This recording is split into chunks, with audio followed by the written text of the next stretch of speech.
Yield to some few questions. Ang hirap sagutin nung tanong, Mr. President, dahil sa premise. Pero of course po, handang-handa po akong at welcome pong sumagot sa mga tanong ng good gentleman mula sa San Juan, Mr. Maraming President. salamat, Ginoong Pangulo.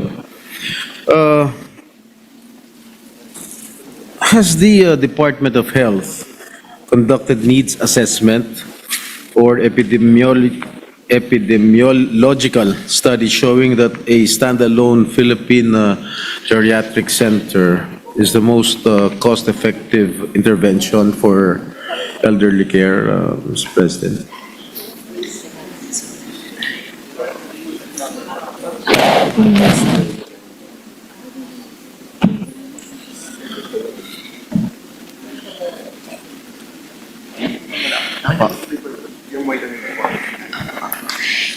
Yes, Mr. President. May pangangailangan po para dito sa Philippine Geriatric Center at ang pangunahing tinatayuan po ng Department of Health para dito ay dahil wala pang stand-alone na specialty center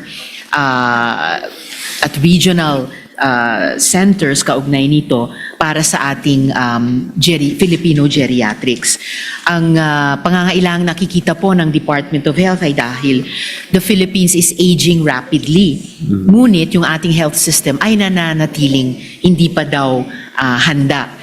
Ayon po sa Philippine Statistics Authority na sinangguni din ng DOH, Mr. President, at least nung 2020 census, ang mga Pilipinong 65 years old and over ay nag-a-account na para sa 5.4% ng total population. At pinoproject po ng DOH na kasing aga ng taong 2030, mga 7% na ating mga Pilipino ay magiging 65 years old and above. At sa ganung pong mga percentages, may obserbasyon din po ang Philippine Statistics Authority na ang ating bansa ay tatawid na daw po sa threshold at makaklasify na bilang aging population, Mr. President. Ano ba ang lifespan ng Pilipino? Sa ngayon po, Mr. President, umaabot po ang life expectancy nating mga Pilipino sa 79 years old. 79. Opo, Mr. President. Alright. Saan niyo ba balak ipatayo itong Philippine Geriatric Center? Do you have any plans or dito lang ba sa Metro Manila or sa probinsya? Sa ngayon po, Mr. President, wala po pong tukoy na location at ang ating panukala ay kapag iiwan po ito sa diskresyon ng Department of Health. Ngayon lamang po may mga datos na maaring maggumabay sa kanila dahil ayon nga po sa datos na iyon, ang karamihan ng mga older persons dito sa Pilipinas ay nakakonsentra di umano sa Central Luzon, Metro Manila at saka Southern Tagalog regions. So most Mr. President. probably dito sa Metro Manila itatayo itong Philippine Geriatric Center. Hindi ko pa po masabi, Mr. President, na most probably dito dahil meron din pong lumalabas na mga posibleng lokasyon dun sa dalawa pang ibang Kasi mga nandito rehiyon, yung Mr. bulk President. kamo ng mga cougar, ay mga matatanda, yung mga 65 years old and above. Paano halimbawa, assuming that the DOH plans to construct the Philippine Geriatric Center here in Metro Manila or in Luzon. At paano naman ma-avail ng ating mga geriatric patients dun sa Visayas and Mindanao? No? Dahil kung talagang isa lang ang gagawin natin Philippine Geriatric Center at dito pa nga i-station yung sa Metro Manila, paano ma-avail ng ating mga kababayan, mga may edad, itong Philippine Geriatric Center dahil napakalayo, lalong-lalo na yung mga mahirap? Opo, Mr. President, napaka-mahalagang issue po iyan at in-anticipate na rin po ng Department of Health kahit bago pa nila inirekomenda na magtayo tayo ng Philippine Geriatric Center. Dahil po sa 82 na DOH hospital sa buong bansa, meron po silang in-identify na 33 kung saan sa loob niyang mga ospital, at ito po, Mr. President, ay sa lahat din ng mga rehiyon ng ating bansa, magtatayo ng a specialty center for geriatric health.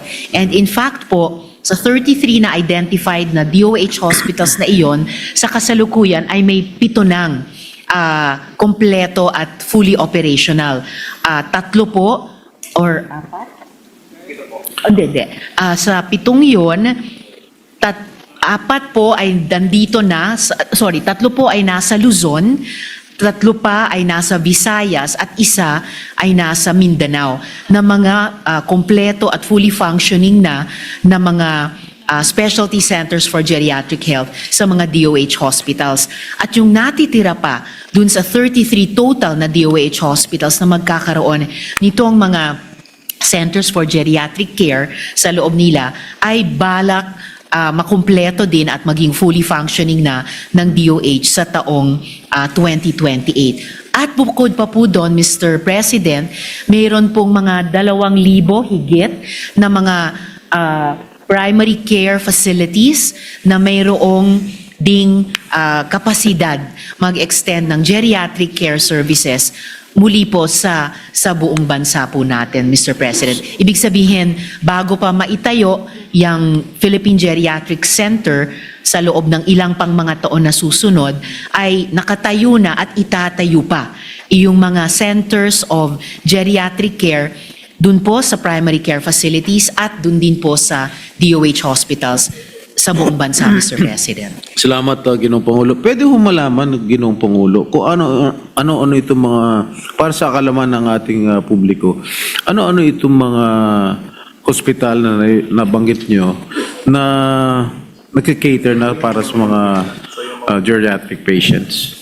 Yes, Mr. President. Sa ngayon po, yung 7 na kompleto na pong geriatric care specialty centers ay Jose R. Reyes Memorial Medical Center, na yun din po ang bahay sa ngayon ng National Center for Geriatric Health, yung Tondo Medical Center, Manila. yung Quirino Memorial Medical Yung Center. Quirino Medical Center, ito yung dating labor hospital? Yes, Mr. President. Ito po yung dating labor hospital. So, 3 po sa Metro Manila.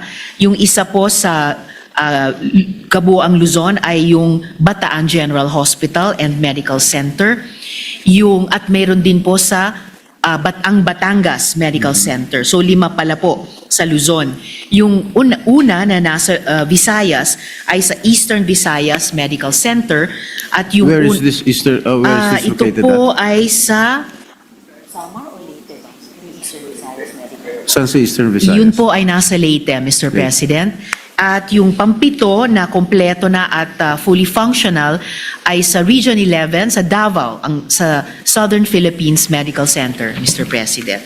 So yung ating mga kababayan halimbawa sa Cebu, sa Bohol, kinakailangan pa nila pumunta ron sa Leyte para magpagamot dahil wala silang geriatric care sa kanilang mga accredited DOH hospitals. Am I right? Sa ngayon po, Mr. President, kapilangan na nila ng higher level, above primary care, secondary care level, halimbawa.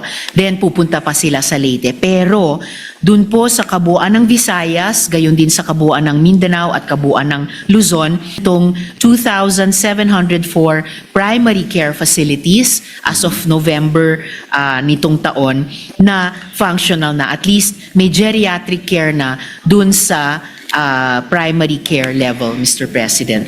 Thank you, Mr. President. Mr. President, I'm just curious. No?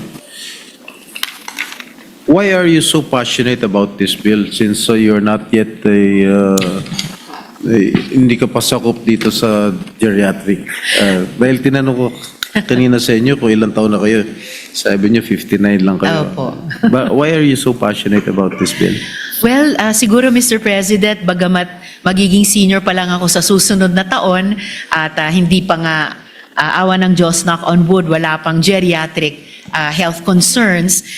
Pero sino ba naman po sa atin ang walang lolo't lola, mami at daddy, at lahat po tayo ay sa bawat araw tumatanda, balang araw tatanda rin.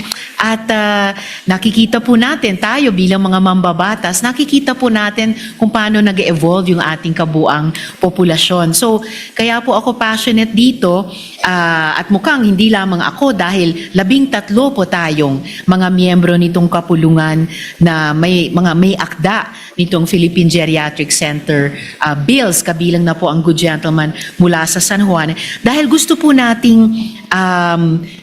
nating pansinin at aksyonan yung rekomendasyon ng Department of Health na ngayon pa lang, habang hindi pa tayo officially aging population, mapaghandaan na po natin itong mga kasalukuyan at lalong magiging health concerns ng ating populasyon, Mr. President. At dahil ito po ay ginagawa natin sa konteksto ng universal healthcare, animated po tayo dun sa prinsipyo na primary healthcare, kapag ito'y ating binigyan ito'y ating binigyan ng pangunahing pansin ngayon pa lamang, ay mas mapapanatili natin ang kalusugan ng ating mga nakatatandang Pilipino, mas maaga nating mai-intervene kapag magkaroon sila ng health concerns, at economically speaking din, Mr. President, mas makatitipid din po tayo sa kabuoang health expenditures ng ating gobyerno sa ganitong pagbibigay priority po sa primary health care. So dun sa healthcare, mga Mr. nabanggit President. niyo pong ospital dito sa Metro Manila, sa Eastern Visayas, saka sa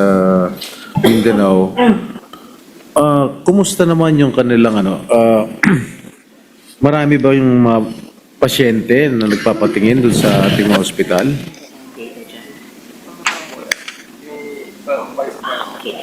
At the very least, Mr. President, kaya ko nang ibahagi sa good gentleman yung karanasan nung Jose R. Reyes Memorial Medical occupancy Center. rate.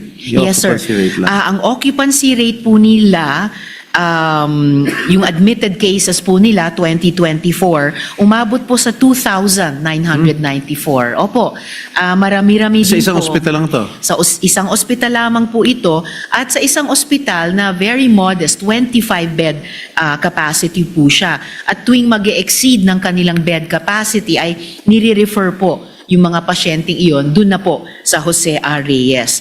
At nitong taon, at least hanggang Setyembre, umabot po sa 2,200 ang admitted cases dyan po sa National Center for Geriatric Health sa Jose R. Reyes. Meron din po silang outpatient services. At nung taong 2024, baka magulat po kayo muli, Mr. President, nakapag-cater po sila sa 56,192 seniors sa outpatient services. At nitong taong 2025 hanggang sa buwan ng Setyembre, nakapag-cater po sila sa 33,997 senior outpatient. So kumbaga, na-maximize po nila dun po sa National Center for Geriatric Health at nakapagre-refer pa po ng mga admitted cases sa Jose R. Reyes, Mr. President.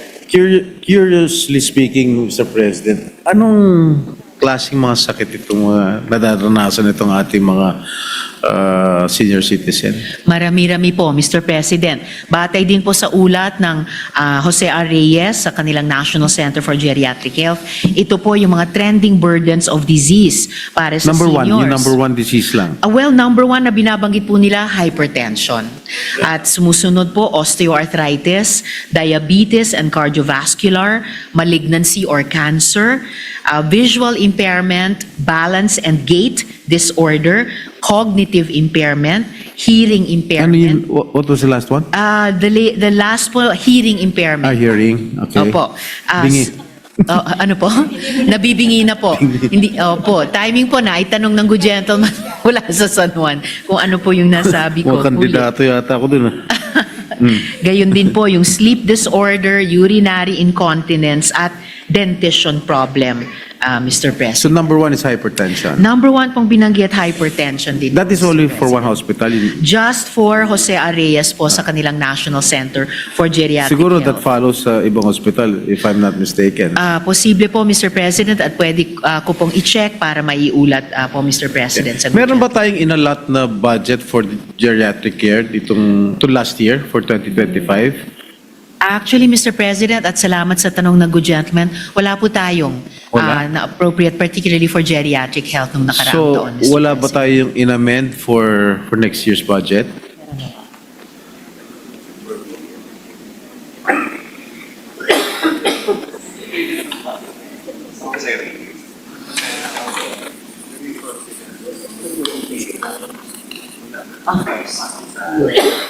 Yes.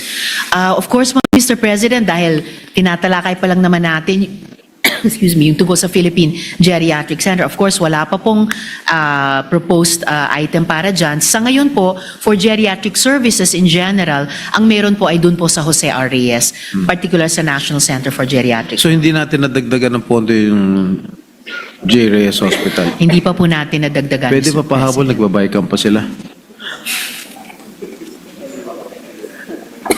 Baka mahirapan na po tayo, Mr. President, lalo, dahil sa mga reformang isinusulong, lalo na natin sa Senado.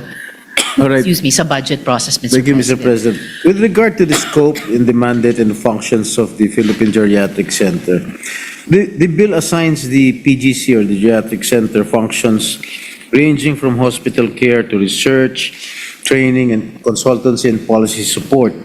Is there a risk that the center becomes overextended and unable to excel in its core mandate?